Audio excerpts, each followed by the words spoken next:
दिल्ली का शराब घोटाला जिसने आम आदमी पार्टी की कमर तोड़ के रख दी है। लगातार केजरीवाल की टेंशन बढ़ती जा रही है। हालांकि दिल्ली के मुख्यमंत्री अरविंद केजरीवाल आज वीडियो कॉन्फ्रेंसिंग के जरिए राउज एवेन्यू कोर्ट में पेश हुए। दिल्ली शराब घोटाले में बार बार समन मिलने के बाद भी केजरीवाल पेश नहीं हो रहे थे, जिसके बाद राउज एवेन्यू कोर्ट ने कहा था कि सीएम को हाजिर होना पड़ेगा। ईडी ने कोर्ट से मांग करते हुए कहा था कि केजरीवाल को निर्देश दिया जाए कि उन्हें फिजिकल उपस्थित होना पड़ेगा।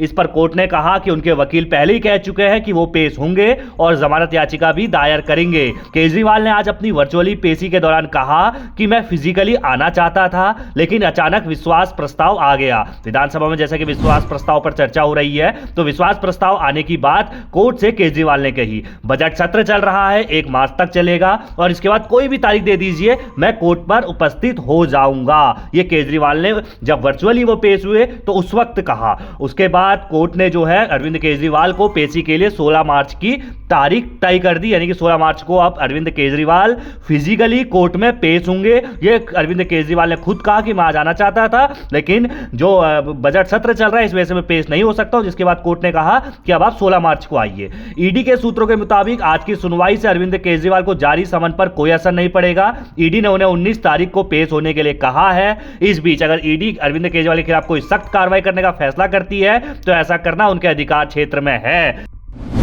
यानी कि जो है समन लगातार ईडी द्वारा भेजे जा रहे हैं। एक और समन भेजा गया है जिसमें उन्होंने उनसे 19 फरवरी को पेश होने के लिए कहा है। अगर 19 फरवरी को भी केजरीवाल पेश नहीं होते हैं तो ईडी का अपना अधिकार है कि वो अरविंद केजरीवाल पर एक्शन कर सकती है। हालांकि कोर्ट ने उन्हें 16 मार्च को पेश होने के लिए कहा है। जो ईडी ने याचिका दायर की थी कि अरविंद केजरीवाल लगातार हमारे समन पर पेश नहीं हो रहे हैं।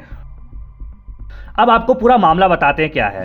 22 मार्च 2021 को मनीष सिसोदिया ने नई शराब नीति का ऐलान किया था।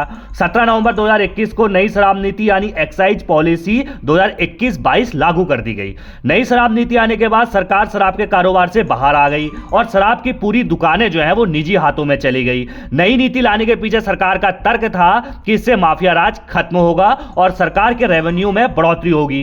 नई नीति से रेवेन्यू में 1500 से 2000 करोड़ रुपए की बढ़ोतरी की उम्मीद जताई गई थी। नई पॉलिसी में कहा गया था कि दिल्ली में शराब की कुल दुकानें पहले की तरह 850 ही रहेंगी। हालांकि नई नीति शुरू से ही विवादों में रही। जब बवाल ज्यादा बढ़ गया तब 28 जुलाई 2022 को सरकार ने नई शराब नीति रद्द कर दी और फिर पुरानी पॉलिसी लागू कर दी। मामले में सीबीआई को जांच ट्रांसफर की गई। मनी लॉन्ड्रिंग से जुड़ा एंगल आने पर प्रवर्तन निर्देशालय यानी कि ईडी की एंट्री हो गई। उसके बाद से आपके कई सीनियर नेता और उसके करीबी सहयोगी जांच के एजेंसी के निशाने पर हैं। मनीष सिसोदिया की गिरफ्तारी हो चुकी है अगर सीनियर नेताओं की बात करें। इसके अलावा संजय सिंह की गिरफ्तारी हो चुकी है। अरविंद केजरीवाल को कई समन भेजे जा चुके हैं लेकिन वो पेश नहीं हो रहे हैं, जिसके बाद ईडी ने कोर्ट का दरवाजा खटखटाया और कोर्ट ने कहा कि उन्हें पेश होना पड़ेगा। और आज वर्चुअली अरविंद केजरीवाल पेश हुए कोर्ट के सामने और उन्होंने कहा कि अब मैं जब बजट सत्र पूरा खत्म हो जाएगा 1 मार्च के बाद, उसके बाद कभी की भी तारीख दे दीजिए, मैं पेश हो जाऊंगा। तो उसके बाद कोर्ट ने उन्हें अब 16 मार्च की